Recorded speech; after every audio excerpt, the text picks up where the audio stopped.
दोस्तों लगभग एक महीना पहले जब एशिया कप चल रहा था, वहाँ पे इंडिया और पाकिस्तान की टीमें एक दूसरे के साथ भिड़ रही थी और एक इंसिडेंट सामने आया था कि भारत के जो उस समय के कप्तान थे सूर्य कुमार यादव T20 के, उन्होंने पाकिस्तानी प्लेयर के साथ हैंडशेक करने से मना किया था। उसका रिपरकशन ये भी था कि फिर पाकिस्तानी प्लेयर्स भी प्रेस कॉन्फ्रेंस देने के लिए उनका जो कप्तान है वो बाहर ही नहीं आया है ना, और उन्होंने भी हैंडशेक करने से मना कर दिया। और ये जो मुद्दा था वो बहुत ही एक्चुअली चर्चा में आया था तब, और वैसे ही दोबारा एक इंसिडेंट अब सामने आया है। अब आईपीएल में एक प्लेयर का नाम है मुस्तफिजुर रहमान। उसको आईपीएल के कोलकाता नाइट राइडर्स इस टीम ने खरीदा था। उसको आईपीएल के बाहर निकाला जाता है और उसका रीज़न ये नहीं होता कि वो फॉर्म में नहीं है, वो प्लेयर अच्छा नहीं है, उसकी बॉलिंग अच्छी नहीं चल रही है ना। अब ये रीज़न नहीं दिया जाता, तो रीज़न उसको बाहर निकालने का ये है उसकी पासपोर्ट और उसकी नेशनैलिटी, क्योंकि वो बांग्लादेश से बिलोंग करता है। अब आप बताओ कि क्या किसी प्लेयर की आइडेंटिटी, उसकी नेशनलिटी अगर उसको टीम से बाहर निकालने का रीज़न हो सकता है, और बीसीसीआई अगर ये डिसाइड कर सकता है कि ए प्लेयर टीम में खेलेगा और ए नहीं खेलेगा बिकॉज उसकी नेशनलिटी सो है, तो फिर जो आईपीएल है, इंडियन प्रीमियर लीग, जो एक स्पोर्ट लीग होना चाहिए, तो क्या वो एक फॉरेन टूल ही बन के रहेगा? चलिए, इस चीज़ से मैं कभी भी राज़ी नहीं हूँ, कभी भी इस चीज़ का मैं समर्थन नहीं करता।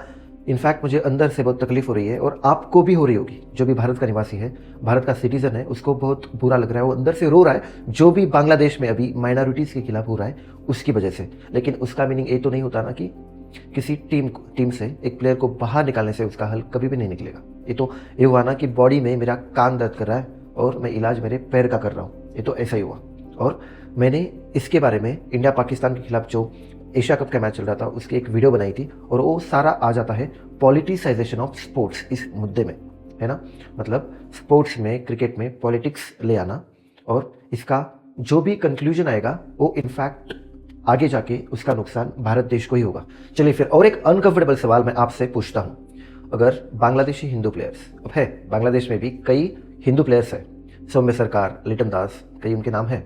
अब सोचिए अगर वो आईपीएल खेल रहे होते, है ना, और ये सिचुएशन है, और फिर जितना पब्लिक आउटरीच है, क्या उनके खिलाफ भी उतना ही स्ट्रांग होता?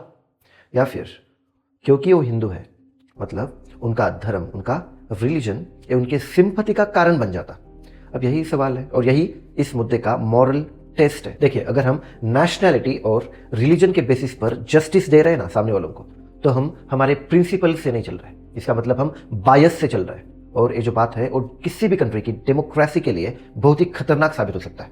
एक बात हमें बिल्कुल साफ समझनी होगी, प्लेयर्स किसी सरकार के रिप्रेजेंटेटिव्स नहीं होते, प्लेयर्स पॉलिसी नहीं बनाते। अगर बांग्लादेश में माइनॉरिटीज़ के खिलाफ वायलेंस हो रहा है, अगर वहाँ पॉलिटिकल इंस्टेबिलिटी है, तो रिस्पॉन्सिबिलिटी ढाका की सरकार की है, न कि दिल्ली में खेलने वाले किसी क्रिकेटर की। इंडिया को माइनॉरिटीज़ की आवाज़ उठानी चाहिए, प्रेशर बनाना चाहिए, लेकिन वो काम डिप्लोमेसी के जरिए होना चाहिए, आईपीएल के मैदान में नहीं। क्रिकेट को पनिशमेंट का हथियार बनाना शॉर्ट टर्म सेटिस्फैक्शन जरूर देगा, लेकिन लॉन्ग टर्म नुकसान ही देगा। और भाइयों, यहाँ पे एक फ़र्क दो देशों में हमें तय करना बहुत ज़रूरी है। अब बांग्लादेश पाकिस्तान नहीं है दोस्तों।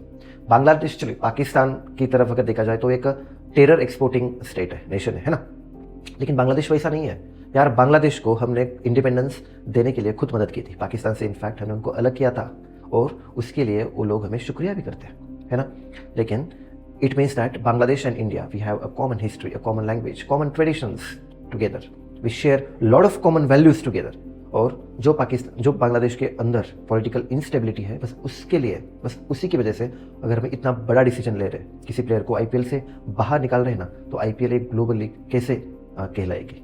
आईपीएल का मतलब उसका प्रोफेशनल, उसका जो इंटेंशन है वो यही था ना कि मेरिटोक्रेसी क्रिकेट में जो है वो सामने आ जाए, और मेरिट के हिसाब से जितने स्किलफुल प्लेयर्स हैं उनको खेलने का मौका मिले। देखिए, अगर हम सब कुछ ब्लैक एंड व्हाइट में देख रहे हैं ना, अगर हम पॉलिटिकल प्रॉब्लम का, हर पॉलिटिकल इंस्टेबिलिटी का हम जो रिएक्शन है अगर हम खेल से दे रहे हैं ना, तो एक बहुत ही गलत प्रेसिडेंट हम सेट कर रहे हैं, और वो अगले जन्मों तक वही रहेगा, अगले जनरेशन तक वही आगे जाएगा। और फिर देखिए, पहले ही पाकिस्तान के प्लेयर के साथ हम कोई भी सीरीज़ नहीं खेलते, और जितनी सारी आईसीसी ट्रॉफीज होती है वो भारत के बाहर खेली जाती है, और आगे जाके अब बांग्लादेश के साथ भी वही करना पड़ेगा। चलिए, आज बीसीसीआई के पास अच्छा खासा पैसा है, लेकिन इमेजिन करो कि आगे जाके अगर बीसीसीआई के पास पैसा नहीं रहेगा, तो ये जो प्रेसिडेंट है ना, ये जो डिसीजन है ना, ये भारत को बैकफायर करेगा।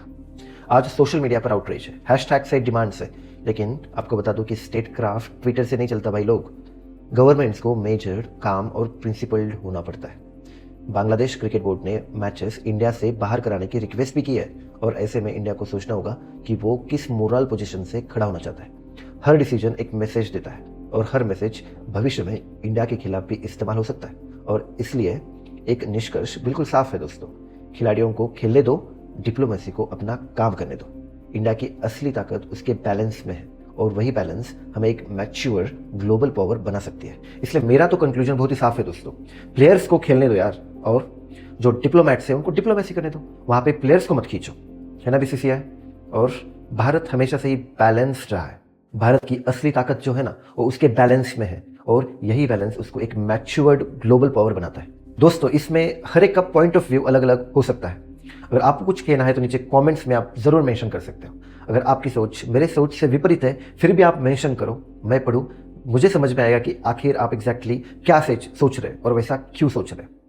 सी you in the next video दोस्तों।